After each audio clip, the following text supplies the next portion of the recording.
মধ্যপ্রাচ্যে উত্তেজনা চরমে। ইরান এবং ইসরায়েলের মধ্যকার সামরিক উত্তাপ এখন আর কেবল আঞ্চলিক নয়, আন্তর্জাতিক অঙ্গনেও ফেলে দিয়েছে তীব্র ছায়া। যুক্তরাষ্ট্রের সরাসরি হুমকি, হঠাৎ সরব হওয়া রাশিয়া এবং চীন, এবং একদিকে যুদ্ধের দামামা, অন্যদিকে যুদ্ধবিরতির নাটকীয় গুঞ্জন, সব মিলিয়ে প্রশ্ন উঠেছে, যুদ্ধ কোথায় যাচ্ছে? একই সাময়িক উত্তেজনা নাকি একটি দীর্ঘমেয়াদী সংঘাতের সূচনা? আজকের আলোচনায় আমরা খুঁজে দেখার চেষ্টা করব এই সংকটের বাস্তব রূপ, এর পেছনের কূটনৈতিক চ্যালেঞ্জ এবং সম্ভাব্য পরিণতি। এ বিষয়ে কালের কণ্ঠের কূটনৈতিক বিশ্লেষণ করতে অতিথি হিসেবে স্টুডিওতে উপস্থিত রয়েছেন অভিজ্ঞ কূটনীতিক, বাংলাদেশ সরকারের সাবেক রাষ্ট্রদূত জনাব এম শফিউল্লাহ। স্যার, আপনাকে স্বাগত জানাচ্ছি কালের কণ্ঠের কূটনৈতিক বিশ্লেষণে অংশগ্রহণ করার জন্য। ধন্যবাদ।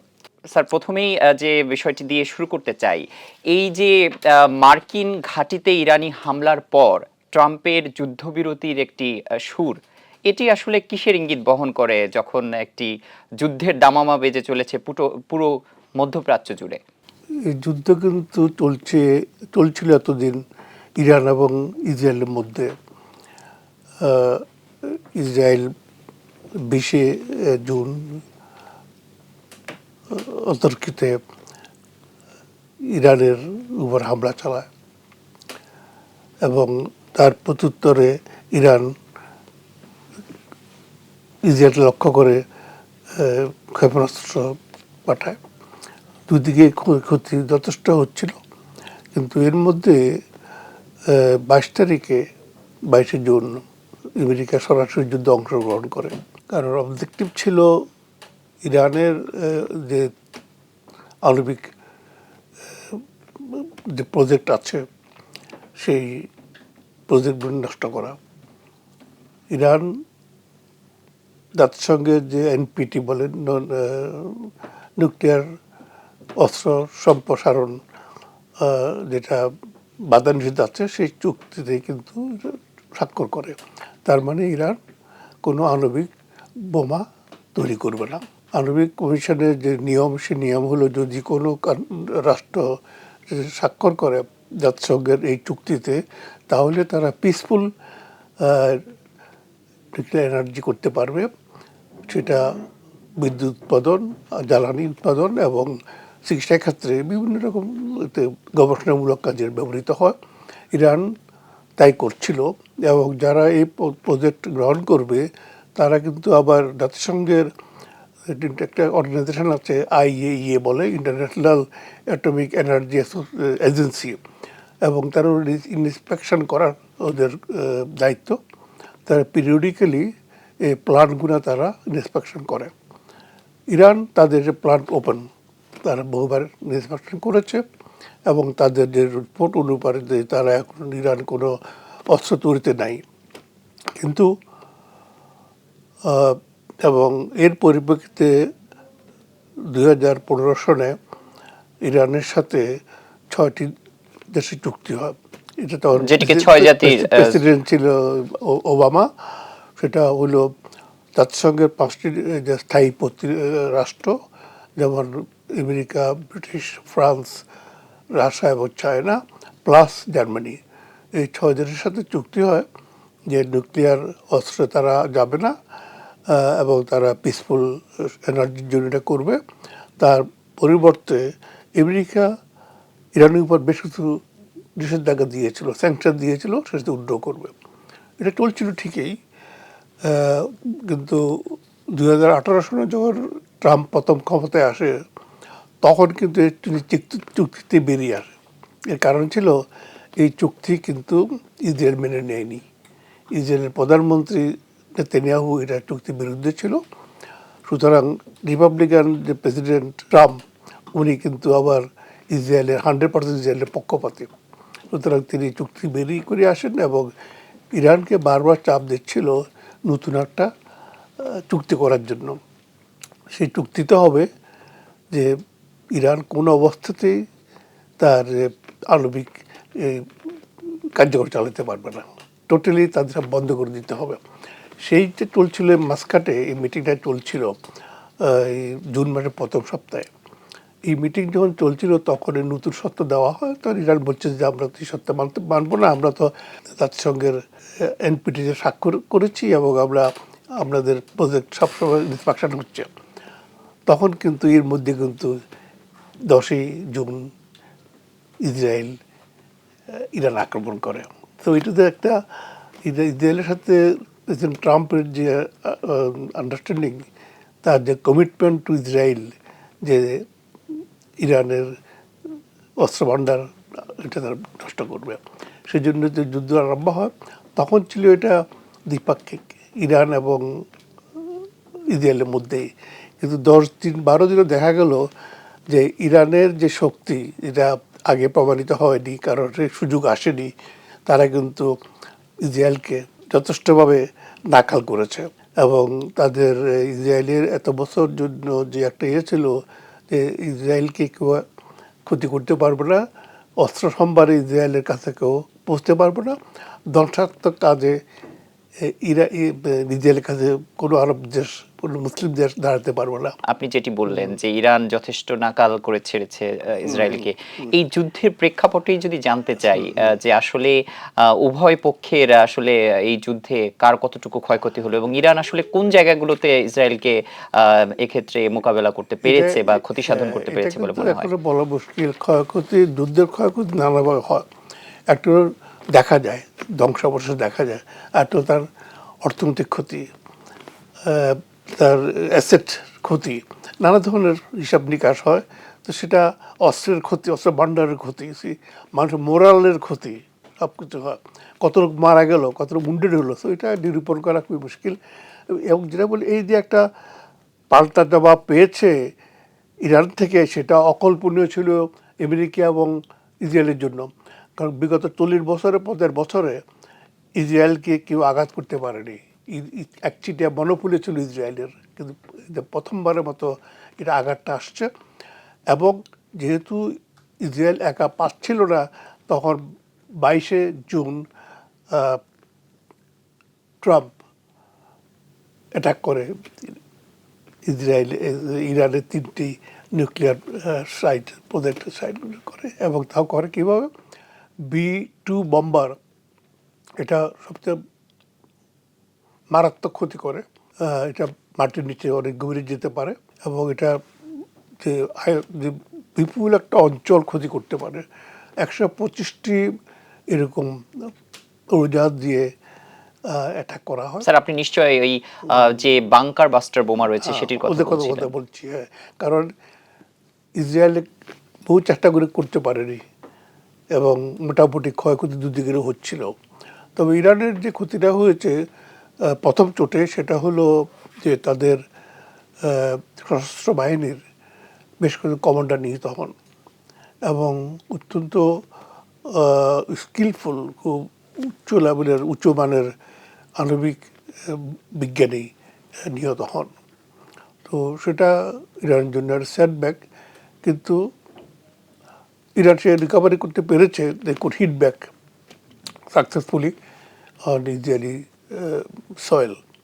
তো এই যুদ্ধে যখন আপনার সরাসরি ট্রাম্প জড়িয়ে পড়ে, ট্রাম্প বলছিল যে আমি 2 সপ্তাহ পর্যন্ত এর আগে সিদ্ধান্ত নেব না, আমি 2 সপ্তাহ পরে সিদ্ধান্ত নেব যে আমরা এই যুদ্ধে সরাসরি যাবো কিনা। এটা অনেকে মনে করেছিল, হ্যাঁ হয়তো যেহেতু আমেরিকার দেশের মধ্যে আভ্যন্তরীণভাবে দ্বিধাবিভক্ত আছে, কেউ চায় না, অনেকে চায় না যে আমেরিকা পুনরায় মধ্যপ্রাচ্যে বা অন্য কোনো দেশে আবার যুদ্ধে জড়িয়ে পড়ুক, কারণ আমেরিকা যথেষ্ট বিদেশে যুদ্ধ করে যথেষ্টভাবে তা নাকাল হয়েছে। অনেক দেশ থেকে তাদের পালিয়ে যেতে হয়েছে। শেষ পর্যন্ত আফগানিস্তানের লাস্ট উদাহরণ, সেখানেও আমেরিকাকে 20 বছর পরেও ওখান থেকে তাকে পালিয়ে যেতে হয়েছে। সুতরাং অসংখ্য লোকদের নিহত হয়েছে, আমেরিকান সোলজার্স, সিভিলিয়ানস এবং টেকনিশিয়ানস। সুতরাং আমেরিকার যুদ্ধ চায় না। স্যার, এক্ষেত্রে কি আরেকটি কারণ জড়িত কিনা আপনার কি মনে হয়? যেহেতু ইসরায়েল এবং ইরান যুদ্ধ করছিল এবং সেখানে আমরা দেখেছি যে আমেরিকা পরোক্ষভাবে ইসরায়েলকে নানাভাবে সহায়তা করেছে, কিন্তু একটা দীর্ঘ সময় বিরতি নিয়ে তারা এই যুদ্ধে অংশগ্রহণ করলো। সেক্ষেত্রে কি আমেরিকা ইরানের যে মিত্র হিসেবে পরিচিত চীন রাশিয়ার আন্তর্জাতিক অঙ্গনে এক ধরনের অবস্থান কি এই যুদ্ধে আমেরিকাকে অংশগ্রহণ করতে সময় ক্ষেপণ করেছে কিনা, বা এটি কোনো প্রভাব এখানে দেখেন কিনা আপনি? He was taking his own time, যে কখন হিট করবে সে প্রথমে অ্যালাউ করেছে, সাহায্য সহযোগিতা করেছে, সব ইন্টেলিজেন্স অস্ত্রশস্ত্র দিয়ে, রাজনৈতিক সহায়তা দিয়ে, প্রভাব দিয়ে ইসরায়েলকে দিয়ে তুমি যাও, তোমাদের অতীতে অনেকবার এদেরকে কোনো রাষ্ট্র দাঁড়াতে পারেনি। সুতরাং কিন্তু যখন দেখলো যে এটা হিটব্যাক করেছে প্রথমবারের মতো এবং ইসরায়েল যথেষ্ট ক্ষয়ক্ষতিগ্রস্ত হচ্ছে, তখন সে আসে। এখানে আমেরিকার একটা স্ট্র্যাটেজি আমরা বিভিন্ন গণমাধ্যমে দেখতে পেয়েছি যে পরমাণু যে কর্মশালা যেখানে পরিচালিত হতো, যে স্থাপনাগুলো ছিল বিশেষ করে নাতানজ বা নানান ধরনের পারমাণবিক কর্মকাণ্ড, সেখানে এই B2 বোম্বারকে আমেরিকা কেন তার মূল ভূখণ্ড থেকে উড়িয়ে নিয়ে গেল? কেন কেন সেখানে তো আমরা জানি যে মধ্যপ্রাচ্য জুড়ে আমেরিকার অনেক বড় বড় ঘাঁটিগুলো রয়েছে এবং পাশাপাশি ভারত মহাসাগরেও তাদের একটা ঘাঁটি রয়েছে। তো সেখান থেকে কেন গেল না? এই যে ফেসিলিটি, এইসব ফেসিলিটি এই ধরনের যে B2-র মতো বম্বার, এটার ফেসিলিটি নাই অন্য কোথাও। স্পেশাল টাইপের প্লেন এবং এটা স্টিল থিল থাকে কিছু আরও। সো এটা একমাত্র ফেসিলিটি আছে নিয়ারেস্ট, যেটা হলো দিয়েগো গার্সিয়া। ওইখান থেকে এটা নিয়ে আসা হয়েছে এবং এটা মেইনল্যান্ড থেকে ওখানে আসছে, ওখানে তাদের থাকে, তারপরে যেখানে প্রয়োজন সেখানে তারা যায়। প্রথমবারের মতো কিন্তু এটা ব্যবহার করা হয়েছে এই B2 বোম্বার এবং এই স্কেলে এতগুলো একসাথে। সে ওইটা যে আঞ্চলিক যে ঘাটিগুলো আছে ওটাতে এর মেনটেন্যান্স বা সিকিউরিটি ওইরকম সাপোর্ট নাই, প্রয়োজন হয় না। এই যে ভেরি স্পেশাল অকেশনে তারা ইউজ করা হয়, সুতরাং ওইখানেই থাকে, যে দেউ গার্সিয়াতে থাকে সে। তো এইখানে যে পয়েন্টটা হলো যে যখন সে বম্বিং করে তখন সে বলছে 15 দিন সে অপেক্ষা করবে, করেনি। এটা করেনি এই জন্য, এটা একটা ব্লাফ দেওয়া সারা ওয়ার্ল্ডকে যে হ্যাঁ এখন স্ট্রাইক করবে না, to give Iranian A surprise and the world A surprise and it also has another thing. সেইটা তারা দেখাতে চেয়েছে চায়না এবং রাশিয়াকে এবং মিডল ইস্ট অন্য দেশকে, যে লোক আমেরিকা কত পাওয়ারফুল, তার কাছে এমন অস্ত্র আছে যেটা পৃথিবীর কারো কাছে নাই। ঠিক, ভবিষ্যতে যেন কেউ সাহস না করে আমেরিকান ইন্টারেস্ট আছে সেখানে আঘাত না করে, আমেরিকার মেইনল্যান্ড অথবা যেখানে ইন্টারেস্ট আছে অন্য কোনো শক্তি যেন সাহস না করে। This is also a warning to other countries who are powerful countries who are against, who opposes America. Sir, এই যুদ্ধে চীন এবং রাশিয়া, যাকে ইরানের সবচেয়ে বড় মিত্র ধরা হয়, তাদের ভূমিকাটা কি আসলে? আসলে এক্ষেত্রে চীন, রাশিয়া ইরানকে কতটুকু সহায়তা করছে আপনার কাছে কি মনে হয়? বিশ্বের এখন বর্তমান অবস্থা এবং এটা ঐতিহাসিকভাবেও তাই, কূটনৈতিক ইতিহাসও তাই বলে, মানুষ নিজের স্বার্থে অন্যকে সমর্থন করে। নিজের স্বার্থ যেখানে হবে সেখানে সে দেশটাকে সমর্থন করে, তাকে নানাভাবে সহযোগিতা করে, যেখানে তার স্বার্থ এখন আছে বা ভবিষ্যতে আরও হবে, এখানে সে অন্যের জন্য নিজেকে ক্ষতি করতে রাজি না। এটা তো ইউনিভার্সাল থিং। এখানে হলো অনেকটা হলো ইনভেস্টমেন্ট, যে আমি যদি মনে করি এই দেশ থেকে আমি ভবিষ্যতে অনেক উপকার পাবো, তার সম্ভাবনা আছে, I will go a support him. আর যদি মনে করি তার সাথে আমার এখনই অনেক সম্পর্ক আছে, যে সম্পর্ক থেকে আমি বেনিফিট পাচ্ছি, সুতরাং আমি তাকে এখনও নানাভাবে সাহায্য করবো। যেমন যে নিউক্লিয়ার যে প্রজেক্টগুলো আছে, রাশিয়া এখানে তাদের ইনভেস্টমেন্ট আছে, তারা নিজেরা করে দিচ্ছে অনেক প্রজেক্ট, তারা অনেক এলিমেন্ট তারা জোগাড় দিচ্ছে, বেসিক ইন্টারেস্ট ওদের এখানে আছে। চায়নার জন্য সে একই কুইলিগত মিডল ইস্টের বিরাট মার্কেট ওদের, তাদের যে রোডস এবং প্রজেক্ট যেটা আছে সিল্ক রোড, সেটার সাথে জড়িত। সুতরাং মিডল ইস্টে চায়নার অনেক ডিপার ইন্টারেস্ট আছে। সুতরাং ইদানিংকালে দেখা গেছে যে সৌদি আরব এবং ইরান দুটো ফ্যাকশন রিপ্রেজেন্ট করে।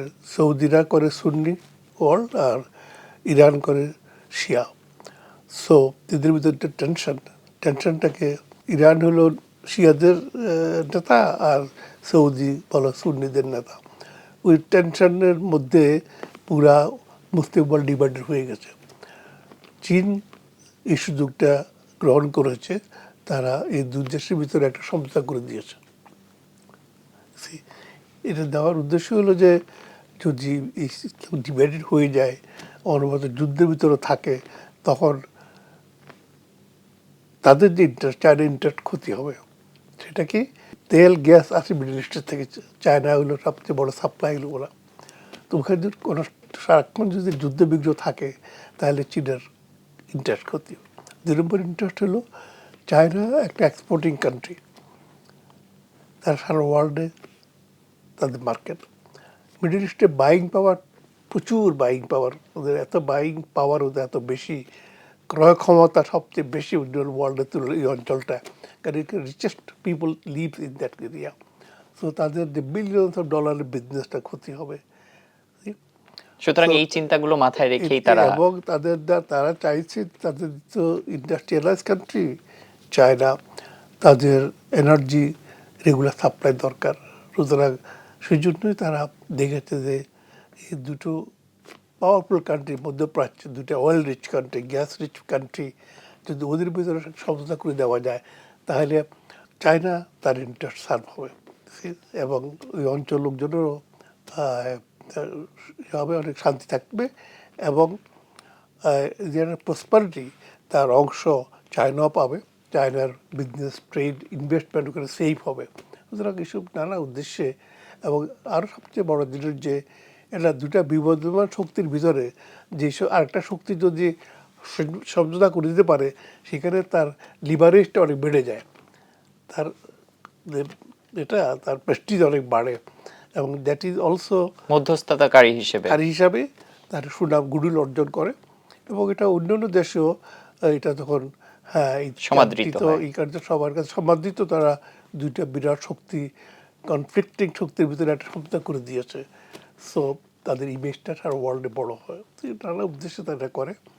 এখন যেটা আছে যে এখন যে বর্তমান অবস্থা মিডল ইস্টে এবং যে আমেরিকান ইনভলভমেন্ট, সেখানে কোনো দেশ সরাসরি যুদ্ধে আসবে না। তারা, এটা একটা opportunity for them to sell weapons. আজকে মস্কোতে গেছে ইরানের পররাষ্ট্রমন্ত্রী। ইরানের এখন অনেকগুলো প্রয়োজন আছে। 1 নম্বর প্রয়োজন তার এয়ার ডিফেন্স, যেটা নষ্ট হয়ে গেছে এই আক্রমণে, আমেরিকা এবং ইসরায়েল আক্রমণের। এবং এটা আরও ব্যাপার আছে, এটাকে আরও আপগ্রেড করা, কারণ দেখা যাচ্ছে যে এয়ার ডিফেন্স সিস্টেম যেটা ইরানের আছে, এটা যথেষ্ট নয়। তো যেহেতু স্যার ওইদিকে আমরা আসবো। আপনি মাত্র বলছিলেন যে ইরান এবং মধ্যপ্রাচ্যের অন্যান্য যে দেশগুলো আছে, যেখানে সৌদি আরব সুন্নিপন্থী মতাদর্শ নিয়ে মুসলিম বিশ্বকে একটা জায়গায় নেতৃত্ব দেয়, এবং তার বিপরীতে দীর্ঘদিন যাবৎ ইরানও একটি তার নেতৃত্ব দিয়ে আসছে শিয়াপন্থীদেরকে।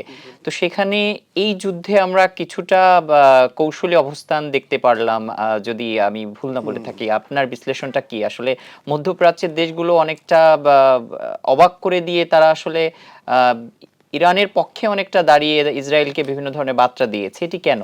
ইরানের সাথে কিন্তু সৌদি সুন্নি ব্লক দীর্ঘদিনের ঐতিহাসিক টেনশন আছে। তো এর মধ্যে ইরান একটা বিরাট বিরাট দেশ এবং শক্তিশালী দেশ। এটা একটা ডেমোক্রেটিক কান্ট্রি, যদিও এটা এখন ধর্মীয় আবরণে আছে, কিন্তু ডেমোক্রেটিক কান্ট্রি, 5 বছর অন্তর নির্বাচন হয়, নির্বাচনটা ফেয়ার হয়। তার তুলনায় অন্য রাষ্ট্রগুলো মনার্কি, কিংডম, এবং ওরা সব ছোটো ছোটো দেশ, সৌদি ছাড়া। সৌদি বিরাট দেশ, কিন্তু পপুলেশন কম, এবং তারা ইরানের মতো এরকম মানে এত প্রাচীন দেশ না। ইরান হলো 5,000 বছর সভ্য জাতি, আর এরা হলো মাত্র 70-80 বছরের ওদের। এবং ইরানের ইতিহাস ঐতিহ্য যথেষ্ট সমৃদ্ধ। 5,000 বছরের সভ্যতায় তার পিছনে আছে। ওদের যে এখন যে এটা তার চেষ্টা করছে ইরানের থেকে, ইরান একটা পাওয়ারফুল কান্ট্রি সব দিক থেকে, অস্ত্রশস্ত্র, লোকজন এবং ফাইটিং ফোর্স। ওরা ফাইটিং ফোর্সে অনেক, এখানে মনার্কি নেই, আর এখানে সব মনার্কি ওদের ফাইটিং ফোর্স নাই, প্রচুর সম্পদ আছে, নেই। এবং আমেরিকা এবং ইসরায়েল সবসময় থেকে বলে যে তোমাদেরকে কিন্তু ইরান একটা দখল করে নেবে, তোমাদের সুপার রিচ কান্ট্রি, তোমরা oil rich country, gas rich country, তোমাদের পপুলেশন নাই। অনেকটা ভয় দেখানোর মতো। হ্যাঁ, ওদেরকে সত্যি এটা ভয়ের জন্য যে এটা হ্যান্ডফুল পিপল, একটা 5 লাখ 6 লাখ পপুলেশন, অতই তার বসে আছে একটা ওয়েলথের উপরে। সো এই জন্য এদেরকে ইরানের ভয় দেখিয়ে এই দেশগুলোকে তারা অস্ত্র বিক্রি করে, বিলিয়ন ডলারের অস্ত্র বিক্রি করে। যেমন 6 মাস আগে সম্ভব ট্রাম্প আসছে সৌদিতে এবং ভিজিট করেছে, সেখানে $140 বিলিয়ন অস্ত্র কিনেছে আমেরিকা থেকে, চুক্তি স্বাক্ষরিত হয়েছে। এবং কাতারে গেল। তারপর ট্রাম্প সেখানে $145 বিলিয়ন অস্ত্র বিক্রি করেছে। এটা কেন?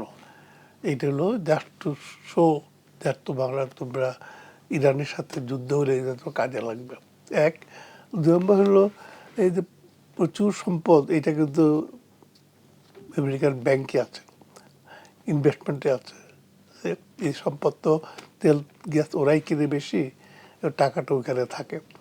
তো জানে যে এটা একমাত্র আমাদের অস্ত্র বিক্রি করার টাকা হলো এই দেশগুলা, আর তো কেউ অস্ত্র তো কিনবে না, যুদ্ধ বিগ্রহ নাই কোথাও, সিকিউরিটি ভয়, নিরাপত্তার ভয় অন্যদের কারণ তেমন বেশি নেই।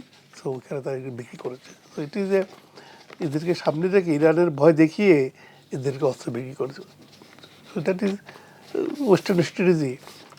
এবং এরা কিন্তু উইলিংলি ডু ইট, এই জন্য যে তারা মনে করে যে আজ সত্যি সত্যি ইরান যদি আমাদেরকে আক্রমণ করে, তো আমাদের একদিনও টিকতে পারবো না, আমাদের দখল হয়ে যাবে। সুতরাং ব্ল্যাকমেল করতেছে আমেরিকা, ওয়েস্টার্ন কান্ট্রি, এই আমাদের রিচ কান্ট্রিগুলোকে, মুসলিম কান্ট্রিগুলোকে ব্ল্যাকমেল করতে চলছে।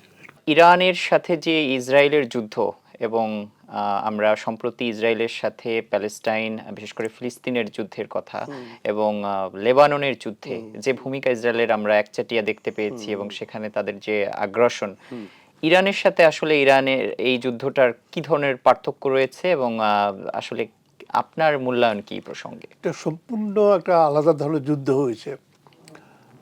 লেবানন বলবেন, গাজা, ফিলিস্তিন, এখানে ওয়ান সাইডেড গেম। লেবানন তো ধ্বংস হয়ে গেছে, সুইজ গাজা, কারণ এখানে তাদের যে ইসরায়েলকে অ্যাটাক করার মতো শক্তি কারণেই ছিল না। গাজা তো একটা ইন্ডিপেন্ডেন্ট কান্ট্রি না, গাজা হলো ওভারঅল ওয়েস্টার্ন ব্যাংক, যেটা যেটা প্যালেস্তাইন বলা হয় টেকনিক্যালি এখনও, তার একটা ছোট্ট একটা অংশ, পশ্চিম তীর। হ্যাঁ। এটা পশ্চিম তীর, এটা হলো গাজা স্ট্রিপটা হলো অনেকটা সাবেক পাকিস্তানের মতো, একদিকে ওয়েস্ট পাকিস্তান, একদিকে ইস্ট পাকিস্তান, মধ্যখানে হলো ভারত। ঠিক তেমনিভাবে গাজা হইলো ওয়েস্টার্ন সাইডে ছোট্ট একটা টেরিটরি, মধ্যখানে হলো ইসরায়েল, তারপরে হলো ওয়েস্ট ব্যাংক, যেটা মূল প্যালেস্তাইন এখন technically. So it is like that, মধ্যখানে হলো ইসরায়েল আর দুখানে দুটা টেরিটরি, এক দেশ। এবং গাজার সাথে ডিফারেন্স ওয়েস্ট ব্যাংকের যে গাজাটা সম্পূর্ণভাবে অটোনমাস, এবং তাদের ইলেকশনে তারা হামাসকে ওরা ইলেক্টেড করে। হামাস হলো এরা কনসিস্টেন্টলি তারা ইসরায়েলি অগ্রাসনের বিরুদ্ধে সংগ্রাম করে আসছে এবং তারা জনগণের সাথে আছে, জনগণের বিপদে আপদে, শোকে, মৃত্যুতে সব সময় ওরা আমাদের সাথে, জনগণের সাথে আছে। সুতরাং এই জন্য হামাস পপুলার গাজা স্ট্রিপে। সেখানে মেইনল্যান্ড যে পিএলও এবং যেটা মাহমুদ আব্বাসের প্রেসিডেন্ট বলা হয়, তাদের ওখানে খুব একটা সে নাই বিষয়ে। তো এখন হামাস এবং হিজবুল্লাহ হলো কিন্তু কোনো স্টেট না, তার হলো আপনার যে নন স্টেট অ্যাক্টর। তারা চেষ্টা করেছে, কিন্তু তার ইসরায়েলের সাথে একটা স্টেটের সাথে তারা পারে না, এবং তাদের সেই এবিলিটিও নাই। তারা একমাত্র ইন্ডিজিনিয়াস মেথডে তারা যুদ্ধ করে যাচ্ছিল। তাদের সাপোর্ট দিচ্ছে ইরান, মিসাইল যে সাহায্য করেছে, অস্ত্র দিয়ে সাহায্য করেছে, অর্থ সম্পদ দিয়ে সাহায্য করেছে, ইনফরমেশন দিয়ে সাহায্য করেছে যতটুকু পারে। একমাত্র ওই দুটো শক্তি, দুটো নন স্টেট অ্যাক্টর, তারা কিন্তু সময় সময় ইসরায়েলকে আক্রমণ করে, কিন্তু প্রচুর মারও খায় ওরা ওদের ইসরায়েলের হাতে। এই যুদ্ধের কোয়ালিটি অন্যভাবে, যে এখানে ইসরায়েল অ্যাটাক করেছে, অ্যাগ্রেশন করেছে, কিন্তু ইরান সমুচিত জবাব দিয়েছে, ক্ষয়ক্ষতি যথেষ্ট করতে সক্ষম হয়েছে। তার অসংখ্য মিসাইল তারা ইসরায়েলের ভূখণ্ডে তারা পাঠাতে সক্ষম হয়েছে। এবং যেহেতু আমেরিকা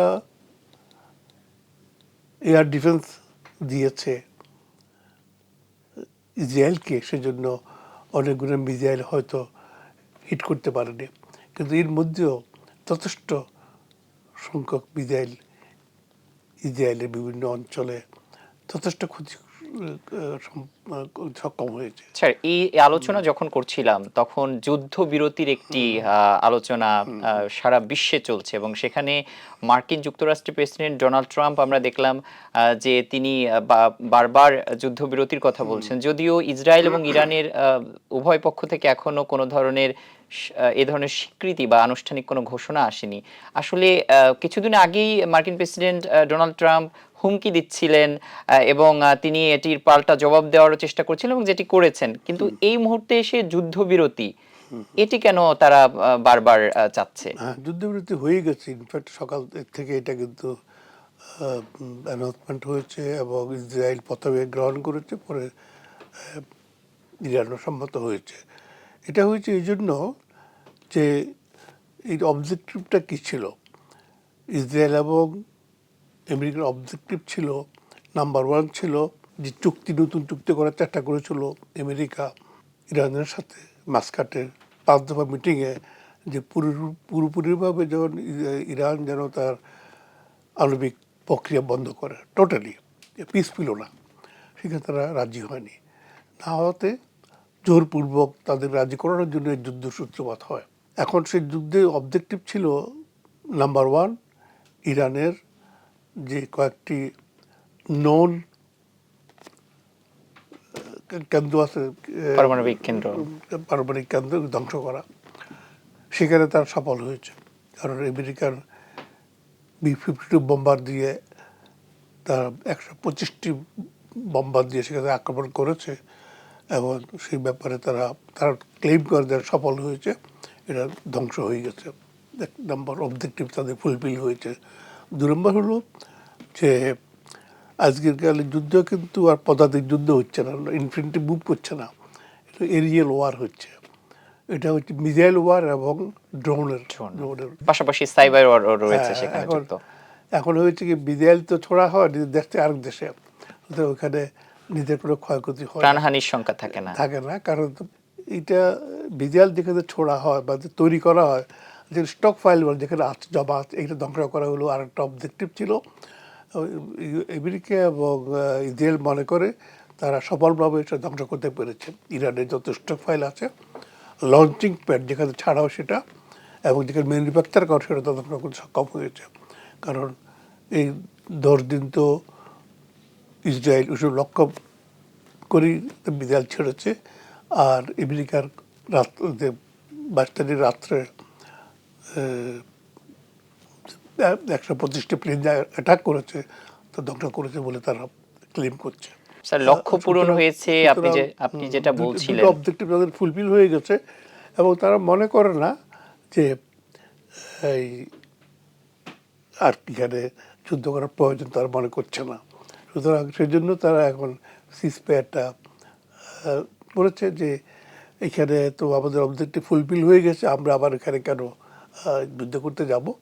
এবং দেখা গেছে সারা ওয়ার্ল্ডের তো একটা প্রেশার আছে, যে আমেরিকান আভ্যন্তরীণভাবে প্রেশার আছে, বিশ্ব থেকে প্রেশার আছে যে এই যুদ্ধ কন্টিনিউ করলেও হরমুজ প্রণালী বন্ধ হয়ে যাবে, বন্ধ হয়ে সারা ওয়ার্ল্ডের বিদ্যুৎ কলাপস করবে, তেল গ্যাসের সরবরাহ বন্ধ হয়ে যাবে, সুতরাং এটা একটা বিরাট একটা ঝুঁকির ভিতরে আমরা পড়বে। সে প্রসঙ্গে অবশ্যই আপনার সাথে আসবো। আপনি যেটি বলছিলেন যে ইরানের পারমাণবিক যে কর্মকাণ্ড ছিল সেটি বন্ধ করা, পাশাপাশি তাদের যে লঞ্চিং প্যাড অর্থাৎ মিসাইল উৎপাদন কেন্দ্র থেকে শুরু করে সেগুলো ধ্বংস করে দিয়েছে। কিন্তু আহ, আমেরিকা এবং ইরান যে আমেরিকা এবং ইসরায়েল যে ধরনের লক্ষ্য নিয়ে তাদের অবজেক্টিভ গুলো পূর্ণ করেছে, কিন্তু ইরান তো বলছে যে তারা তাদের যে পারমাণবিক কর্মসূচির কোনো ক্ষতি হয়নি, দৃশ্যত যদিও তাদের কেন্দ্রগুলোকে ধ্বংস করা হয়েছে, কিন্তু তাদের যে পারমাণবিক কর্মসূচি তারা চালিয়ে যাবে। নিশ্চয়ই এখানে একটি প্রশ্ন থেকে যায় যে ইরানকে চাপ প্রয়োগের মাধ্যমে ইসরায়েলের মাধ্যমে যুদ্ধটা শুরু করা হয়েছিল, সেই জায়গায় আসলে মার্কিন যুক্তরাষ্ট্র কতটুকু সফল, এবং এই যুদ্ধবিরতির পরে কি ইরানকে পুনরায় পারমাণবিক যে কর্মসূচি সেটিতে আনা সম্ভব হবে কিনা, কি মনে করেন? হ্যাঁ, এখানে হয় কি, আমেরিকান যা করেছে অল ডকুমেন্টেড, হয়তো রিলিজ করছে না। আর ইরান সম্পূর্ণভাবে এমন একটা অবস্থার মধ্যে আছে, তো সারাক্ষণ তারা যুদ্ধ করছে ইসরায়েলের সাথে, আবার আমেরিকানরা জয়েন করেছে এখানে। ক্ষয়ক্ষতি নিরূপণ করতে অনেক সময় লাগবে, এবং ইরানের পররাষ্ট্রমন্ত্রী বলেছেন যে এটা যথেষ্ট সময় লাগবে। আবার ইসরায়েলও বলেছে যে ক্লেম করছে ধ্বংস হয়ে গেছে, বাট তারপর সম্পূর্ণ কতটুকু হয়েছে সেটা মাটির নিচে, ভূগর্ভে অনেক নিচে গভীরে, সুতরাং এটা নিরূপণ করতে সময় লাগবে। তবে আমেরিকা এবং ইসরায়েল স্যাটিসফাইড যে তারা যা অবজেক্টিভ ছিল ধ্বংস করেছে, আর যে একটা বাকি যেটা অবজেক্টিভ ছিল সেটা হলো এয়ার ডিফেন্স। কারণ যখন এয়ার ডিফেন্স থাকে তখন মিসাইল ইন্টারসেপ্টেড হয়ে যায়। সুতরাং সেখানেও তারা দাবি করছে যে এটা সম্ভব হয়েছে আমাদের পক্ষে এটা ধ্বংস করা ইরানের আণবিক কেন্দ্রগুলো এবং এয়ার ডিফেন্স দিকে, তারা আমরা ওদের যে এয়ার ডিফেন্স সেটাকে আমরা নষ্ট করতে পেরেছি। সুতরাং এর মনে করে এরপর যুদ্ধ রাখা তো কোনো প্রয়োজন নাই, সেই জন্য তারা সিজফায়ারে গেছে। সিজফায়ার আরেকটা অবজেক্টিভ হলো Iran is the only power who can take on the Israeli, সে প্রমাণ হয়ে গেছে। তার সাথে আর যুদ্ধ করে এই মুহূর্তে আর প্রয়োজন নাই। দুই নম্বর হলো ইসরায়েলের গাজা দখল করার যে কাজ চলছিল সেটা সম্পূর্ণ হয়নি, কারণ তাদের এই ফ্রন্টে যুদ্ধ করতে হয়নি। তো সেখানে জেনোসাইড কিন্তু ঠিকই চলছে। এরা গাজাবাসীদেরকে তারা কিন্তু অর্থাৎ আপনি বলতে অলরেডি চাচ্ছেন যে এই ফ্রন্ট থেকে এখন তারা যুদ্ধ নিয়ে এসে পুনরায় ওখানে এখানে আরম্ভ করবে শুরু এখন। করবে। হ্যাঁ, এখন তার ইরান থেকে ফ্রি হয়ে গেল, এখন তারা গাজাতে আবার আসবে, এবং 50 জনের মতো ইসরায়েলি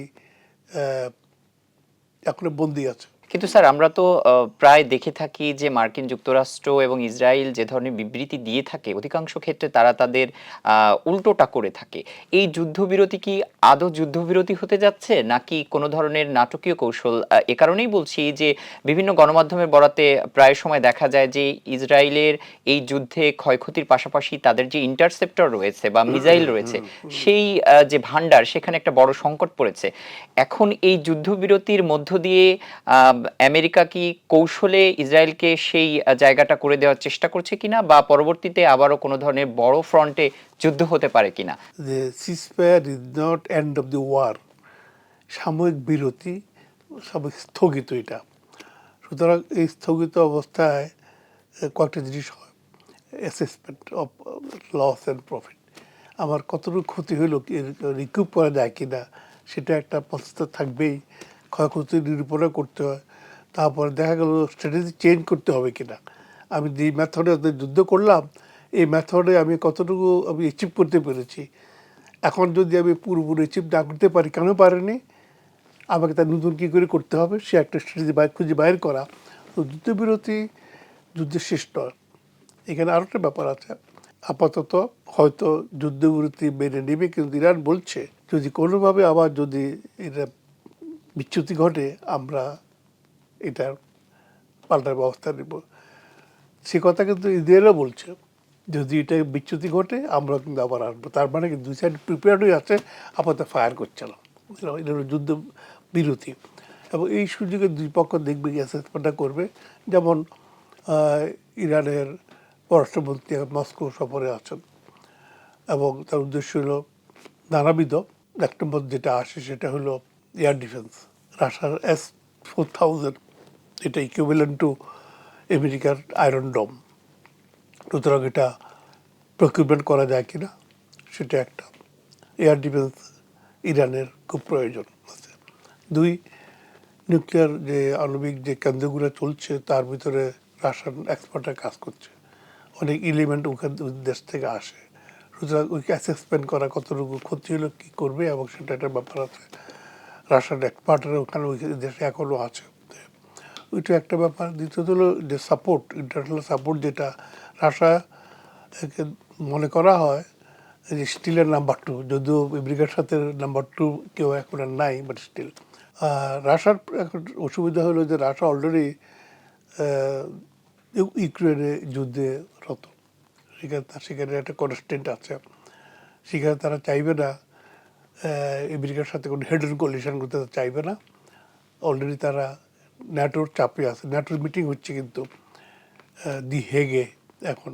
সুতরাং ওইটাও একটা, ন্যাটোর মূল উদ্দেশ্য হলো যে আমেরিকা, ইসরায়েল এবং ইরান না, ইউরোপের সিকিউরিটি তাদের কাছে সবচেয়ে বড় এক প্রয়োজন। এই জন্য ন্যাটোতে বড় অংশীদার ছিল আমেরিকা। ট্রাম্প আসার পর থেকে ন্যাটোর থেকে উনি অনেকটা হাফ হার্টেড হয়ে গেছেন, সে সাপোর্টার নাই, অর্থও নাই, সাপোর্টও নাই, অস্ত্র দিচ্ছে এবং বারংবার আমেরিকাকে ন্যাটো থেকে প্রত্যাহার করারও হুমকি দিয়েছেন। সুতরাং ইউরোপ এখন চেষ্টা করছে যে আমেরিকার সাহায্য ছাড়া তারা নিজের নিরাপত্তা ব্যবস্থা করতে পারবে কিনা। এর কারণ তারা দেখেছে যে দিন দিন যে আন্তর্জাতিক পরিস্থিতি পরিবর্তন হচ্ছে, রাশিয়া অলরেডি ইউক্রেনের 4টা দখল করে আছে, ইসরায়েল ইরান যুদ্ধ হচ্ছে, এবং আমেরিকা ট্রাম্প এখন সরাসরিভাবে যুদ্ধে অংশগ্রহণ করছে। এবং এটাও দেখানো যে আমেরিকা কত পাওয়ারফুল, তার কত দূর অস্ত্র আছে, সেটা কিন্তু একটা ডেমনস্ট্রেশন এই যুদ্ধের মধ্য দিয়ে। অন্য অন্য পাওয়ারগুলো আছে, দেখ তোমরা আমেরিকার সাথে কথা বলতে একটু হিসাব করে কথা বলবে। এই যুদ্ধ কিন্তু একটা ডেমনস্ট্রেটিভ এফেক্ট আছে, সারা ওয়ার্ল্ডের কাছে দেখানো হয়েছে আমেরিকা কত মাইটি পাওয়ার, তার অস্ত্র কত মারাত্মক, এবং সে পৃথিবীর যে কোনো স্থানে সে এটাকে আক্রমণ করতে পারে। ইভেন এখানে জাতিসংঘের কোনো অনুমতি তার নাই, তার নিজের দেশে কংগ্রেসের কোনো অনুমতি নেই, এরপরেও সেই যুদ্ধে আসছে। এবং এরপর যা হয় সেটা পরের কথা, কিন্তু ক্ষয়ক্ষতি তো করে দিল। আমেরিকার অনেক লোক আছে, তারা হয়তো এটা সমর্থন দেবে এই জন্য যে বিগত 40 বছরে ইরান এবং আমেরিকার যে সম্পর্ক, সেটা একসময় সাহারা বলে ছিল সম্পূর্ণ একটা বন্ধুত্বপূর্ণ। মানে সৌহার্দ্যপূর্ণ যাকে বলা, সব বেস্ট অফ টার্মসে ছিল। আর এখন ওয়ার্স্ট অফ টার্মস হচ্ছে আমেরিকানস, এবং আমেরিকান যে বারবার 40 জন ডিপ্লোম্যাটকে তারা হোস্টিত করেছিল। সুতরাং আমেরিকা ইরানের কাছে অনেকবার হিউমিলেট হয়েছে, অপমানিত হয়েছে। এটা একটা প্রতিশোধ তারা নিল এখন কিন্তু ওই সুযোগে। সুতরাং এটা এখন সব দেশ চেষ্টা করে তার নিজের স্বার্থটা কী করে উদ্ধার করবে। এই সুযোগে, এই ক্রাইসিসে আমার কতটুকু লাভ হবে, সেটা হলো বড় জিনিস। এটা রিলেশন কেউ কারোর জন্য না, যেখানে আমার স্বার্থ আছে এবং সে স্বার্থ আমি যাবো। যদি আপনার উপকার হলে ভালো কথা, কিন্তু I will have my own interest first. Sir, আপনি নিশ্চয়ই দেখেছেন যে যেমনটি বলছিলেন যে B2 বোম্বার দিয়ে পারমাণবিক স্থাপনাগুলোতে হামলা চালালো এবং পরবর্তীতে ইরান বলল যে তারা এর একটি পাল্টা জবাব দিবে, এবং পাল্টা জবাব হিসেবে গতকাল আমরা দেখলাম যে কাতারের একটি সামরিক ঘাঁটি, অর্থাৎ যেখানে মার্কিন যুক্তরাষ্ট্রের সামরিক ঘাঁটি, সেখানে ইরান সর্বশেষ তারা হামলাও চালিয়েছে। এবং তার পরপরই যুক্তরাষ্ট্রের প্রেসিডেন্ট মিস্টার ডোনাল্ড ট্রাম্প তিনি আসলে যুদ্ধবিরতির কথা বলছেন। ইসরায়েল এবং ইরানের পক্ষ থেকে এ ধরনের কোনো ঘোষণা এখন পর্যন্ত আসেনি। এখানে অনেকেই প্রশ্ন তুলছেন যে এটি কি ট্রাম্পের কোনো কৌশল কিনা, এবং সম্প্রতি একটি বিষয় আলোচনা শোনা যাচ্ছে যে ডোনাল্ড ট্রাম্প নিজেও বলেছেন যে তিনি চারবারেরও বেশি তিনি নোবেল পাওয়ার যোগ্য, এবং সেখানে আমাদের পাকিস্তানের যিনি সেনাপ্রধান ফিল্ড মার্শাল আসিফ মনির, তিনিও কিন্তু ট্রাম্পের এই নোবেল পাওয়ার বিষয়টি নিয়ে কথা বলেছেন। এটিকে আসলে আপনি কিভাবে মূল্যায়ন করবেন? প্রথম কথাটায় আসি, যেদিন 22 তারিখে ডোনাল্ড ট্রাম্প ইরান আক্রমণ করলো, তার পক্ষ সে বলেছে যে যদি ইরান কোনো প্রতিশোধমূলক ব্যবস্থা নেয় আমেরিকানদের বিরুদ্ধে, আমেরিকানদের কোনো ইন্টারেস্টে যদি আঘাত হানে, তাহলে কিন্তু আমেরিকা আবার ইরানকে সহায়তা করবে। এর কারণ ছিল যে যে সবচেয়ে কাছে ইরানের সেটা হলো আমেরিকান ঘাঁটি কাতারে আছে এবং আরও কয়েকটা দেশে আছে, সৌদিতে আছে। কুয়েতে আছে। সুতরাং ইরান বলেছে যে আমরা আমাদের সময় সুযোগ মতো আমরা এর প্রতিশোধ আমরা নিব। এর কারণ তারা অলরেডি দেখিয়েছে যখন ইসরায়েল ওদের আক্রমণ করে তখন তার পাল্টা আক্রমণ তারা করেছে। এখানেও তাই দেখাতে চায় যে আমেরিকা আমাদের সার্বভৌমত্বের উপর আঘাত হেরেছে, আমরা স্বাধীন দেশ, সেখানে আমাদের দেশে আক্রমণ করেছে। সুতরাং আমরা তার সময় সুযোগ বেড়ে আমরা তার পাল্টা জবাব দেব। সবথেকে কাছের যেটা হলো কাতার, ইরানের সাথে কাতারের অত্যন্ত ভালো সম্পর্ক। গালফের যে 6টা দেশ আছে উপসাগরীয় অঞ্চলে, এদের মধ্যে কাতারের সাথে অন্য পার্টিদের সম্পর্ক খুব বেশি ভালো নয়। তার বিপরীতে কাতারের সাথে ইরানের সম্পর্ক সবচেয়ে ভালো। কাতার আগে ওয়ার্নিং দিয়েছে কাতারকে, সরি ইরান, যে আমরা আমেরিকান ঘাঁটিতে আক্রমণ করব, আমরা কাতার আক্রমণ করছি না। স্যার, এই প্রসঙ্গে একটি কথা আলোচনায় এসেছে যে এই যে পূর্বে সতর্কতা দেওয়া, এমনকি মার্কিন যুক্তরাষ্ট্র জানতো যে তারা কিন্তু এই ওয়ার্নিং এর কারণে তারা তাদের যথেষ্ট প্রস্তুতি নেওয়ার সময় পেয়েছে। এটি কি আসলে কোনো প্রতীকী হামলা কিনা, বা এটির মধ্য দিয়ে আসলে ইরান তার জনগণের সিম্পিতি নেওয়ার কোনো চেষ্টা করেছে কিনা? এটা দুইটাই আছে। এক নম্বর হলো, আমি প্রথমত শেষ করি, কাতারকে তার আগে জানিয়ে দিয়েছে আমরা ঘাঁটি আক্রমণ করব, we are not attacking you, not Qatar. কাতারের যেহেতু তার সামরিক ঘাঁটি আছে, আমরা সামরিক ঘাঁটিতে আক্রমণ করব, এটা ক্লিয়ার করছে। এই জন্য তার অত্যন্ত ফ্রেন্ডলি রিলেশনশিপ দু দেশের ভিতরে, কূটনৈতিক সব দিক দিয়ে, পলিটিক্যাল, ইকোনমিক, সব দিক থেকে। সুতরাং তাকে আগে জানিয়ে দিল আমি তোমাকে আক্রমণ করছি না, তোমার ওখানে যারা ঘাঁটি আছে আমেরিকা, আমি তাকে আমি আক্রমণ করছি। কাতার সাথে সাথে আমেরিকা জানিয়ে দিয়েছে। এই জন্য কাতারের দায়িত্ব সেটা, কারণ সে জানে যে সে লুকাচ্ছে, তাহলে আমেরিকা তাকে ধরবে আবার। সো এটা এক নম্বর হলো আমেরিকাকে দেখানো যে তোমরা যে আক্রমণ করেছো, আমরা প্রতীকী হিসাবে হলেও তোমাকে আমি আক্রমণ করেছি, তোমার ঘাঁটিতে, দুটো ঘাঁটিতে আমি মিসাইল ফেলতে পেরেছি এবং ধ্বংস কিছু হয়েছে। জানি না কতটুকু ক্ষতি হয়েছে, বাট এটা হয়েছে। সুতরাং এটা আমেরিকাকে জানিয়ে দেওয়া যে আমার দেশ তুমি আক্রমণ করেছো, আমরা তোমাকে, তোর ইন্টারেস্টকে আমি ক্ষতি করেছি এখানে। কারণ they are promise bound to do it. যেমন ইসরায়েল যখন একটা মিসাইল ছাড়ে, পরদিন ইরান সেটা তাকে পাল্টা জবাব দিয়েছে। নাহলে কী হবে, না হলে তো যদি জবাব না পায় তাহলে you take him for granted, তার সবসময় তো যতই মারি কথা বলে না, সুতরাং তাকে আরও মারো। এটা আছে না আমাদের দেশে, সেটা রেজিস্ট করলে কিছু সাহস পায় না যে হ্যাঁ ও তো, আমি 10টা কিল দিলে সে 5টা কিল তো আমাকে দিচ্ছে। সুতরাং এটা প্রতীকী ভ্যালু অনেক বেশি। কিছু ড্যামেজ তো করলাম, এটা একটা প্রতীকী হইতে পারে আমেরিকাকে বুঝিয়ে দেওয়া তুমি মহা শক্তিশালী দেশ, কিন্তু আমি তোমার ইন্টারেস্টকে আরও ক্ষতি করবো। শুধু একটাই তো আমার টাচ করলাম, কিন্তু পরবর্তীতে যদি কোনো ধরনের 50, এই অঞ্চলে 50টার মতো আছে, সারা ওয়ার্ল্ডের 90টার মধ্যে ঘাঁটি আছে আমেরিকানদের। সুতরাং আমি সময় সুযোগ পেলে, মানে কি, আমি যখন আমার শস্ত্র আরও বেশি হবে, আমি যদি আমার এয়ার ডিফেন্সটা সৃষ্টি করতে পারি, তাহলে কিন্তু আমি তোমাকে আমি আক্রমণ করবো। এটা ভ্যালু আছে দিক থেকে। আর সিসফায়ার যেটা আমি আগেও বলেছি, এটা আমেরিকা আর সবার জন্য প্রয়োজন আছে এই মুহূর্তে। স্যার, এবার একটু যদি যুদ্ধের ক্ষয়ক্ষতি, যুদ্ধ নিশ্চয় অর্থনীতির উপর একটি প্রভাব রেখে থাকে, এই যুদ্ধ আসলে বিশ্ব অর্থনীতিকে কোন দিকে নিয়ে যাচ্ছে, বা এটির দীর্ঘমেয়াদী কোনো প্রভাব দেখেন কিনা? যথেষ্ট। আমরা তো অলরেডি দুটো যুদ্ধের ভিতরে আছি। একটা হলো ইউক্রেন ওয়ার। ইউক্রেন ওয়ারতে আমরা খুব ক্ষতিগ্রস্ত বাংলাদেশ। কারণ আমরা রাশিয়ার থেকে, ইউক্রেন থেকে আমরা গম, সার রিজনেবল দাম আমরা পেতাম। সেটা হচ্ছে না এখন। আর বাংলাদেশে সবচেয়ে বড় প্রজেক্ট হলো আমাদের রূপপুর আণবিক শক্তি কেন্দ্র। $13 বিলিয়ন দিয়ে এটা আরম্ভ করে 2013 সনে। এটা রাশিয়ার সবচেয়ে বড় বিনিয়োগ বাংলাদেশে। এটা যন্ত্রাংশ এবং অন্যান্য এলিমেন্ট যেটা ওখান থেকে আসে সেটা কিন্তু অনেক সময় আসতে পারছে না।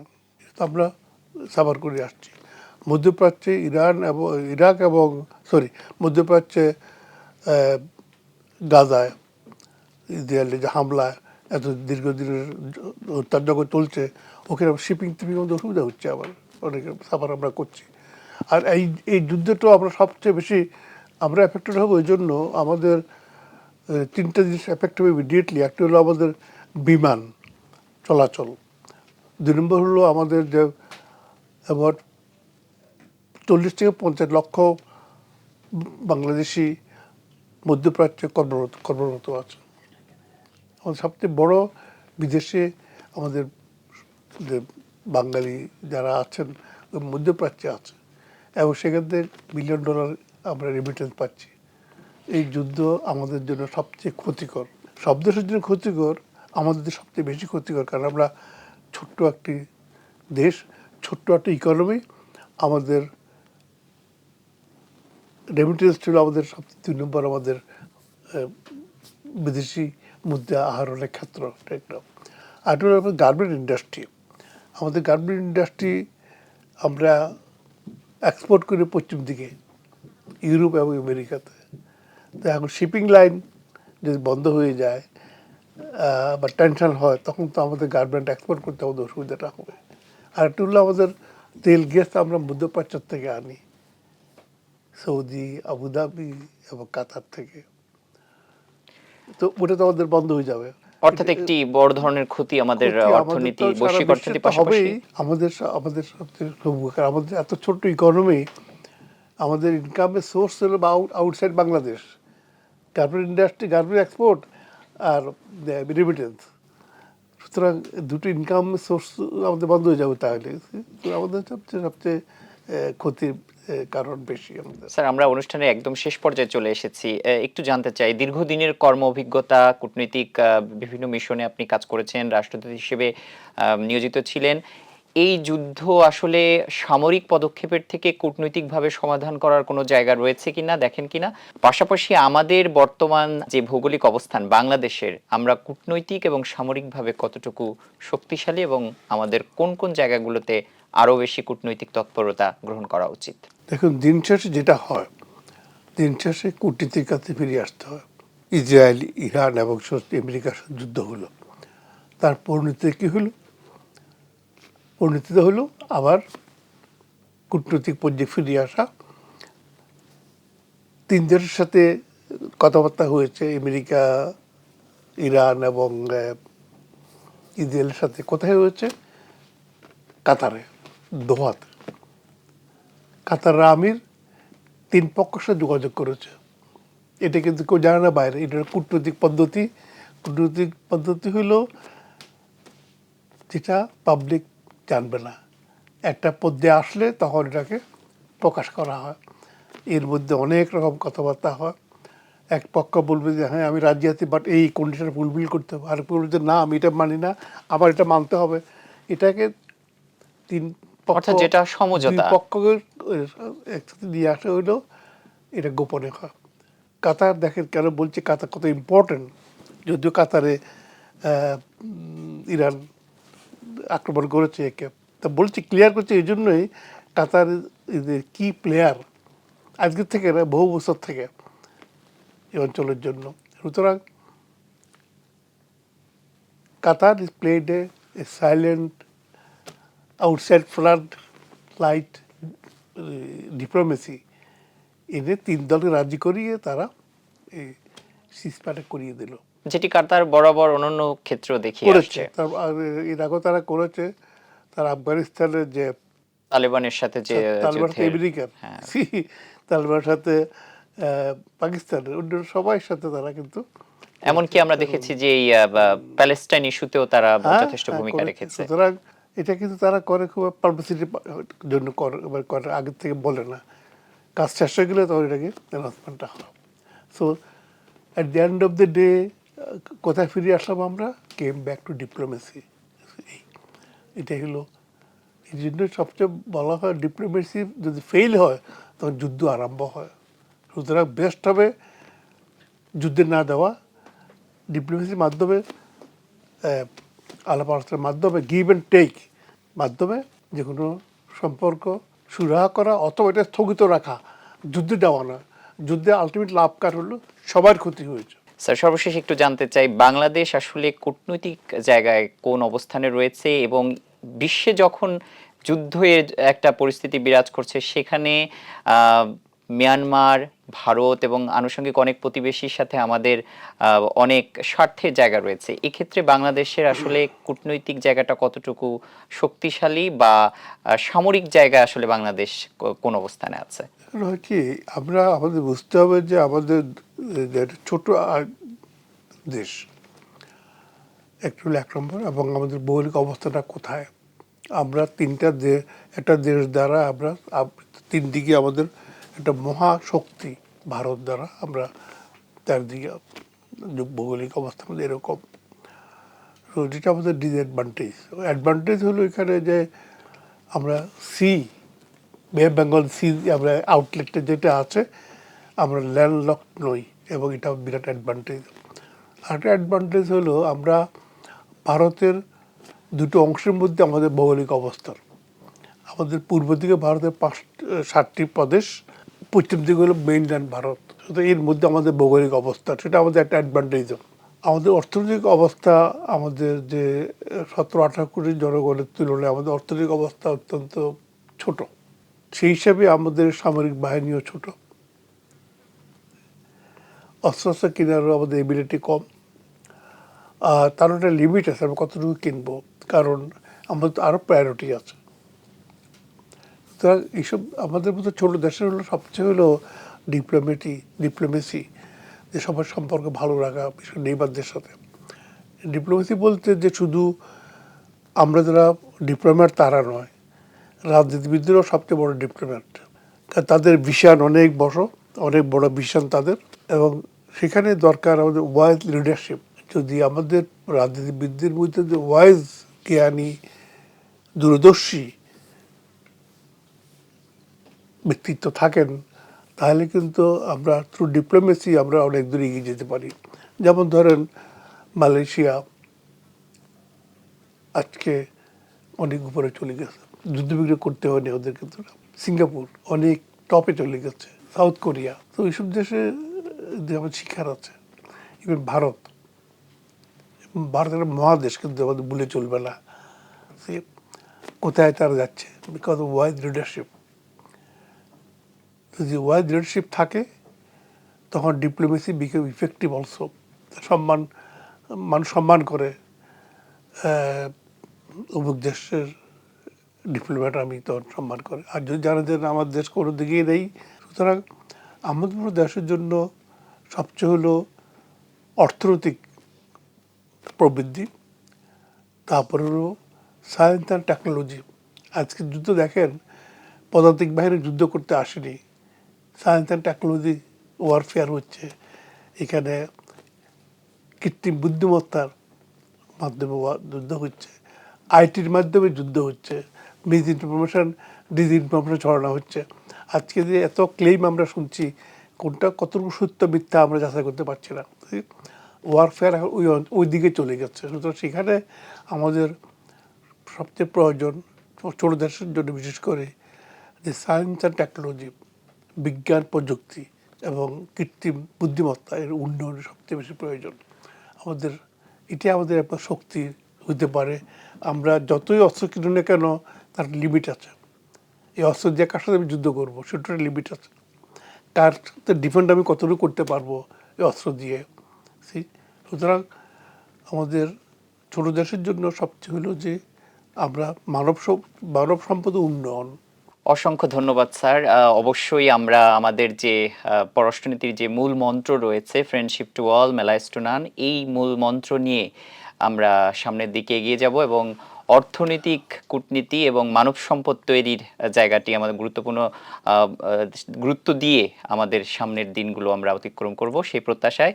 দর্শক, আমাদের সাথে যুক্ত ছিলেন সাবেক কূটনীতিক এবং সাবেক রাষ্ট্রদূত এবং কূটনীতিক এম শফিউল্লাহ স্যার। তিনি কালের কণ্ঠ কূটনীতিক বিশ্লেষণে ইরান এবং ইসরায়েলের যুদ্ধে যুক্তরাষ্ট্রের অংশগ্রহণ এবং পারিপার্শ্বিক বিষয় নিয়ে আমাদের সাথে এতক্ষণ যুক্ত ছিলেন। স্যার, আপনাকে অসংখ্য ধন্যবাদ জানিয়ে এখানে বিদায় নিচ্ছি। Thank you.